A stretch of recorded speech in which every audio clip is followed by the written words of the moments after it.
여기에 펩 과르디올라 감독도 칭찬을 아끼지 않았는데요. 지난 챔스 경기 후 그는 PSG가 더 나았다. 가짜 9번으로 뛴 미드필더 선수가 한 명 더 많았고 그를 압박하기 어려웠다. 나는 PSG에 많은 공을 돌린다. PSG는 환상적이고 뛰어난 팀이다.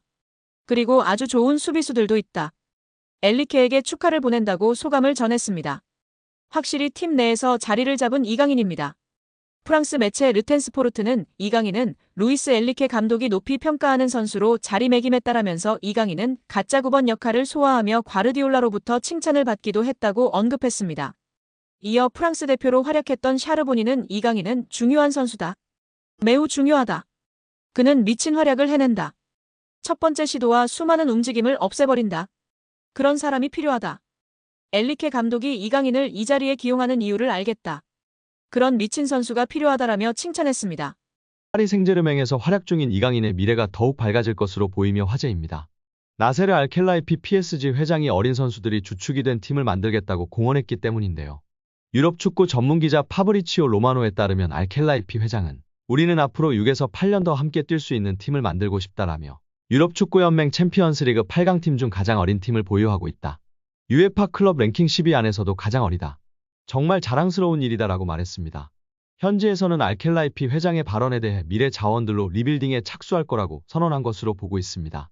킬리안 음바페가 떠난 후 새로운 청사진을 그리고 있다는 분석입니다. 영국 비사컨은 PSG의 알켈라이피 회장은 장기 프로젝트를 그리고 있다. 앞으로 6년, 7년, 8년은 뛸 수 있는 젊은 선수들을 중심으로 팀을 개편하고자 한다라며 알켈라이피 회장의 최근 발언은 과거 음바페를 지키려고 했을 때의 발언과 상당히 대조적이다라고 전했습니다. 이어 PSG는 새로운 시대를 준비하고 있으며 음바페는 팀 계획에서 점점 사라지고 있다. 레알 소시에다드와의 챔피언스리그 16강전에서 결정적인 역할을 했지만 PSG는 선수들이 음바페가 없는 상황에 익숙해지도록 음바페에게 부수적인 역할을 맡기고 있다라고 덧붙였습니다. 게프폴류스 프랑스 또한 알켈라이피 회장은 파르크 데 프랭스에서 새롭고 젊은 장기적인 프로젝트를 강조했다. 레알 소시에다드전에 출전한 PSG 선수들의 평균 연령은 23세 361일로 챔피언스리그에서 구단 역사상 최연소 선발 명단이었다. 경기 후에도 알켈라이피 회장은 라커룸을 찾아가 선수들에게 부담 갖지 말라고 격려했다라며 현재 PSG가 리빌딩에 돌입했다고 설명했습니다. PSG의 최대 목표는 챔피언스리그 우승입니다. 프랑스 내에서는 적수가 없지만 유럽 무대에서는 힘을 쓰지 못했는데요. 2019년도 시즌 준우승이 가장 좋은 성적이었습니다. 알켈라이피 회장은 급하게 도전할 생각이 없습니다.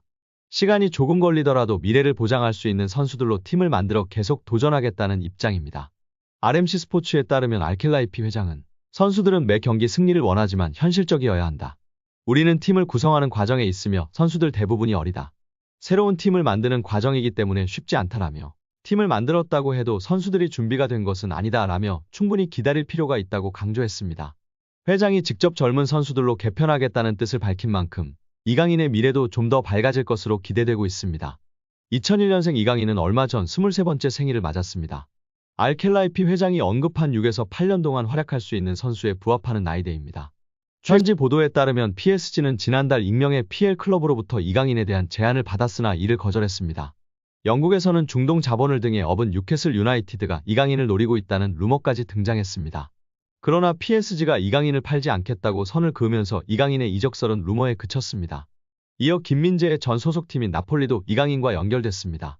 PSG가 음바페의 대체자로 빅터 오시멘을 영입하려고 하는데 오시멘의 이적료가 워낙 비싸니 나폴리 측에서 먼저 지불 구조를 이적료와 선수로 바꿀 것을 제안했다는 내용이었습니다. 이 과정에서 나폴리는 PSG가 내놓을 트레이드 카드로 이강인을 지목했는데 PSG가 곧바로 협상을 접었습니다.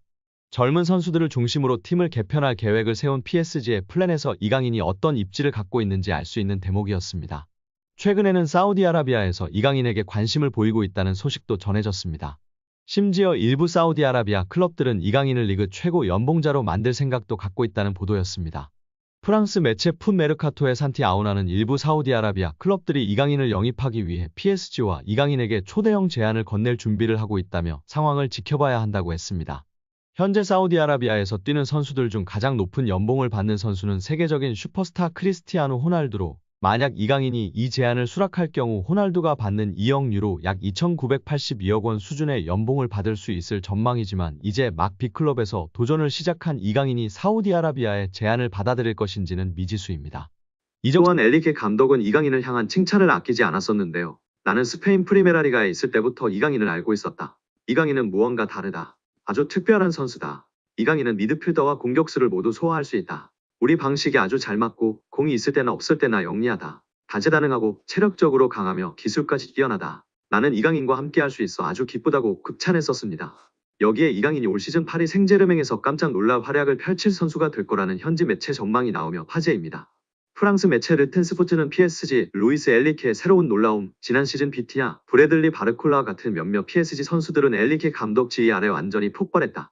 이번 시즌 엘리케가 다시 어린 선수 중 하나를 크게 향상시킬 수 있을까? 나는 이강인이 올 시즌 놀라운 활약을 펼칠 가능성이 있다고 전했습니다.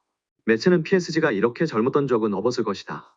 유럽 축구 연맹 챔피언스리그에 참가한 PSG는 활력이 넘치며 무엇보다도 유망한 팀으로 구성됐다. 지난 시즌 엘리케가 부임한 후 일부 선수들은 급격한 성장을 경험했다면서 이강인이 폭발할까? 프랑스 수도에서 소심한 첫 시즌을 보낸 이강인은 일관성과 통계를 볼 때 PSG가 마요르카에서 그를 영입하기 위해 2,200만 유로 약 326억 원을 지출한 것이 옳았다는 걸 증명할 수 있다고 설명했습니다.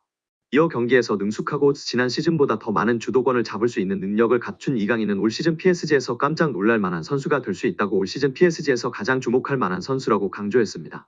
대한축구협회가 정몽규 현 회장에 대한 문화체육관광부 문체부의 중징계 요구와 관련해 행정소송을 제기했습니다. 축구협회는 지난달 21일 서울중앙지방법원에 문체부 특정감사 처분 취소를 구하는 행정소송을 낸 것으로 1일 확인됐습니다. 문체부 처분에 대한 집행정지 신청도 포함됐습니다. 축구협회는 당시 정 회장을 포함해 다수 실무자 및 임원에게 문체부 징계를 내린 것을 받아들이기 어려운 부분이 있다면서 국제축구연맹 FIFA가 요구하는 협회 운영의 독립 자율성을 확보하는 차원에서 소송을 제기했습니다. 이로써 원점으로 돌아간 대한축구협회장 선거를 앞두고 변수로 꼽힌 정몽규 현 회장에 대한 중징계가 정부 요구 시한인 3일까지 내려지지 않게 됐습니다. 법원의 판단 이후 가리는데요.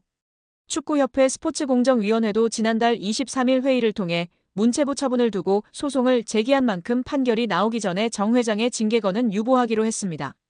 축구협회 정관상엔 자격정지 이상 징계 처분을 받은 사람은 임원이 될 수 없습니다. 문체부 요구대로 중징계가 내려지면 정 회장은 이번 선거에 나설 수 없습니다. 그러나 축구협회가 소송을 제기하면서 정 회장은 후보 자격을 유지하게 됐습니다. 앞서 축구협회는 문체부는 감사 결과 발표에 이의 신청했지만 받아들여지지 않았습니다. 문체부는 이달 3일까지 정 회장에 대한 중징계를 요구했습니다.